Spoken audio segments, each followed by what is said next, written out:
Hi guys, this is Smita Dev, and how about making a thali from Kolhapur with matkichi usal, bharli vangi, dahi kanda, bhakri, amti and Indrayani bhat. I know there are a lot of recipes in this one video, but how about making this for your Sunday brunch or when you have guests for dinner? Let's not waste time talking. I'll quickly make the matkichi usal. Let's heat 3 to 4 tablespoons of oil. So here I've already soaked 2 cups of matki for about 8 hours and then drained them out of water and then sprouted them, and I have boiled them with little bit of salt. So the process of boiling is very simple. Just see that all the beans are drowned into the water and just boil them for about 15 minutes and they'll be done. Okay, so now the oil is hot. I'm going to add 3 medium onions that are finely chopped and just saute this for a minute or 2, not more. So the quintessential masala of Kolhapur is the Kanda Lasun masala, which is used in mostly all their recipes, mostly, okay? So we're going to be using that, and it's available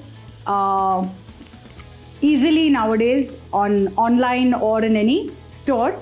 And the other masala that we always use is the ginger, garlic and coriander masala. My mother-in-law used to say ala lasun kotmirichi goli, and Abhinay used to always wonder ye goli kya hota hai, you know, is it like you're going to shoot someone with this? So it was quite a joke in our house. So ala lasun kotmirichi goli is another thing that is used very commonly in the cuisine of Kolhapur.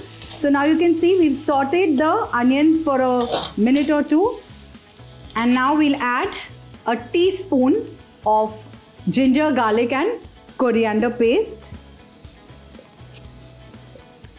Saute this. You know, if you make all these masalas and spice mixes ready and keep it in the fridge, if you store them properly, cooking becomes just a quick and an easy process. Now let's add the spices. A teaspoon of turmeric powder, 2 teaspoons of red chili powder, a tablespoon of Kanda Lasun masala. Just saute this quickly for a few seconds. We don't want the masalas to get burnt. And now we'll just add the boiled matki. I'm not adding the water because I don't want a rasa bhaji, I want a suka bhaji. Now if you want a rasa usal, then you can add the water as well. Just follow this recipe and you can make a nice misal, and you can serve it along with farsan, kanda, limbu and pav. Now in Kolhapur they normally serve with peti pav. It's nothing but bread that is baked in a tin and the slices cut are really nice and thick. So that peti pav is delicious. I love it. Don't get worried that I'm going to be wasting the stock of the matki that has been boiled. We can use it to knead your chapati ka dough, or you can use it in dal, or you can add it to your sabzi. Absolutely no issues. Well, I'm going to be just using it to knead my dough, chapati dough. Now, add 2 tomatoes that are cubed into big pieces.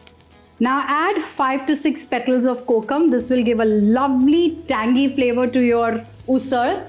And just add some coriander, maybe half a cup of finely chopped coriander. Just mix this well.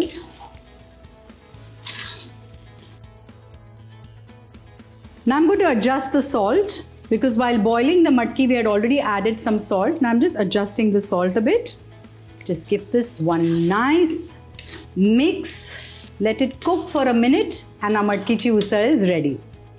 Now since we've already boiled the matki, there is no need to cover the usal and cook it. Also we've added kokum to it, tomato to it. So it's not going to get overcooked, but just keep in mind that you don't cook it for too long. So, you know, you get that nice little crunch of the beans. So now let's keep the usal aside. So now for the bharli vangi. Here I have taken half a dry coconut and grated it. We're going to roast this till it's golden brown. So the coconut is roasted beautifully to a lovely golden color. Now let's remove this. Now to this we're going to add 6 to 7 large cloves of garlic. 1, 2, 3, 4, 5, 6. Okay, so 6 cloves of garlic, an inch of ginger, a tablespoon of kanda lasun masala, a teaspoon of turmeric powder, a tablespoon of red chili powder. Now a cherry size tamarind, a nice big cherry. Okay, this is the size of the tamarind. I think that's a bit much. I think this much is okay. And we'll add 2 tablespoons of jaggery because this is a nice khatta, meeta, tikha dish. And we're going to add half a cup of freshly chopped coriander. Now let's cool this masala and grind it to a very coarse paste using little water, maybe half a cup of water. So now this mixture has cooled down, we're going to grind it. So you can see how dry this mixture is. It's not too wet. See this? Now to this add half a cup of roasted peanut powder.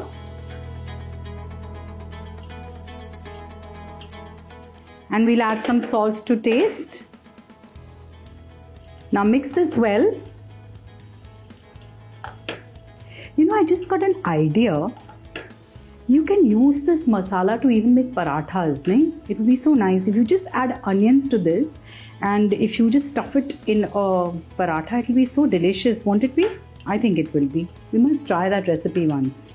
Now here I have 1/4 kilo of bengan. Now in Kolhapur, the Krishna Kathichi Vangi were very famous. But here I have these beautiful green brinjal which my staff likes it at home, especially Sarita. The moment she sees green brinjal, she goes mad. I'm literally not joking, she goes mad. I mean, she gets crazy. So I bought this and today we're making this for her because she loves bharli vangi. So I have taken 1/4 kg of brinjal, baby brinjal, and 1/4 kg of potatoes.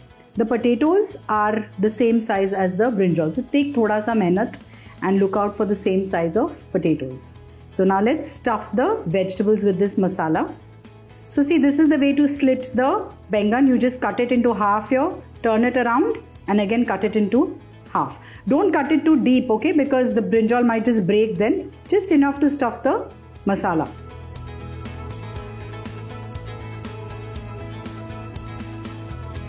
Now you similarly give a slit to the potatoes as well and just coat them with the masala. Now let the vegetables rest for 5 minutes while we heat the kadhai we're going to cook it in. So now for the bharli vangi, we need a lot of oil. So 1/4 cup of oil you have to heat first. Once the oil is hot, just add a pinch of hing, a teaspoon of mustard seeds, let them splutter, and then we'll add the fresh kadhi patta which I've plucked from my very own kadhi patta ka plant. Add this. Now you can see the slit in the potatoes, okay, here. See this. Yeah? So now we'll add the vegetables and the masala to the oil.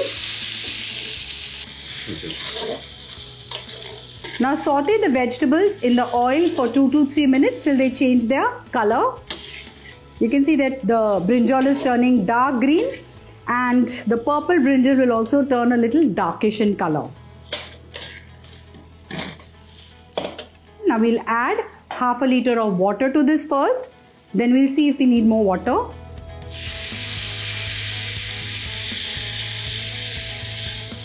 I think we'll need another half liter of water because the vegetables need to get cooked. So in total, I've added a liter of water. We've already added salt to the masala, remember that. So we don't need to add extra salt. Now I'm going to just add some freshly chopped coriander, about 2 to 3 tablespoons. And then cover this and cook it on a medium to low flame till the potatoes and the brinjal are done. But remember to keep stirring at regular intervals after every 3 to 4 minutes. So we've added enough water for the brinjal and the potatoes to cook. The gravy is looking a little thin, but don't worry. because of the coconut and the coarse peanut powder, the gravy will thicken later once it's a little cool. So don't worry about that.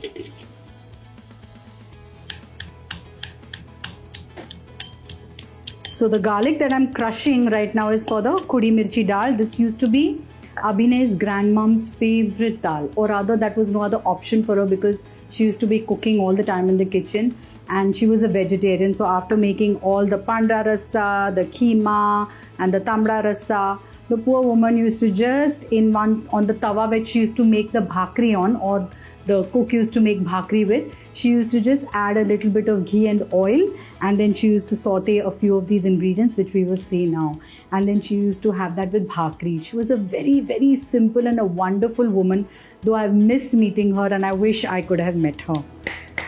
So this is done. Now we'll make the khudi mirchi dal. Now why this dal is named khudi mirchi also I will tell you later. First, heat 2 to 3 tablespoons of ghee.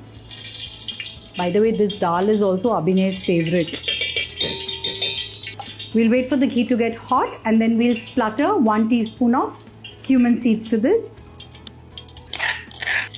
And then we'll add the garlic that's been crushed. So I've taken about 8 cloves of garlic. The size of the garlic is medium, not too large, not too small. Now we'll just fry the garlic for a minute or two. Now in Marathi, khudaitsa means just to break the chili. That is like khudi mirchi dal. So we're just going to break 2 green chilies or 3 green chilies and 2 to 3 red chilies. ह्याला खुडायचं म्हणतात म्हणून खुडी मिरची डाळ. What lovely names, no? As you can see, the garlic is also turned quite golden. Now we'll add the chilies to this and fry the chilies for a few seconds till they are crisp. And now add a sprig of kadi patta. Now here I have boiled 1 cup of tur dal along with hing and turmeric. We'll add this to the tadka. Mix this well. Now add 250 ml of water to this. Some salt to taste. Some freshly chopped coriander. And now just bring this dal to a boil. Isn't this looking beautiful? Just let's take a look at the banga as well. See, I told you the masala will turn thick slowly, and I think the bengan is cooked. So I'm just going to insert a knife to check. Yes, it's going in very easily. So the aloo is done and so is the bengan. See, it's going in so easily. I've already made the Indrayani bhat and the dahi kanda. So for the Indrayani bhat, I soaked half a kg of Indrayani rice for about an hour or so, washed it, soaked it, drained it, and then boiled it with water just enough till the grains were all submerged in water. And then you add a little salt to it, and once the rice is cooked, you know, this rice turns a little moist, just drizzle some ghee on it and serve it. It's really delicious. So the Indrayani bhat is served generally, but I remember my mother-in-law saying that when she was newly married and she had gone to Kolhapur, so they had served jirgha bhat. I've never tasted it, and she used to say that when people used to cook jirgha bhat in their house, the aroma of it would spread all around the street. So, but I guess that that crop has just been destroyed. So, we'll miss eating that. Now I'm going to prepare a special garnish for the bharli wangi. So for that, heat 2 tablespoons of oil. And here I have taken 2 green chilies, 2 red chilies and 6 to 7 cloves of garlic and finely just crushed it.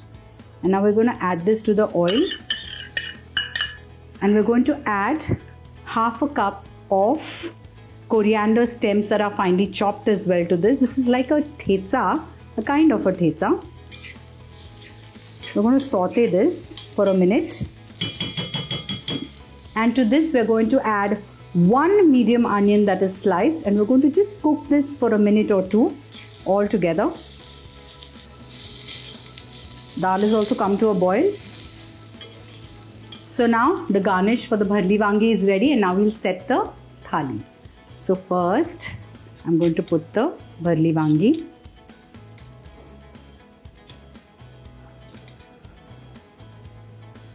Now take some of the onions that we have prepared and just put it on the wanga.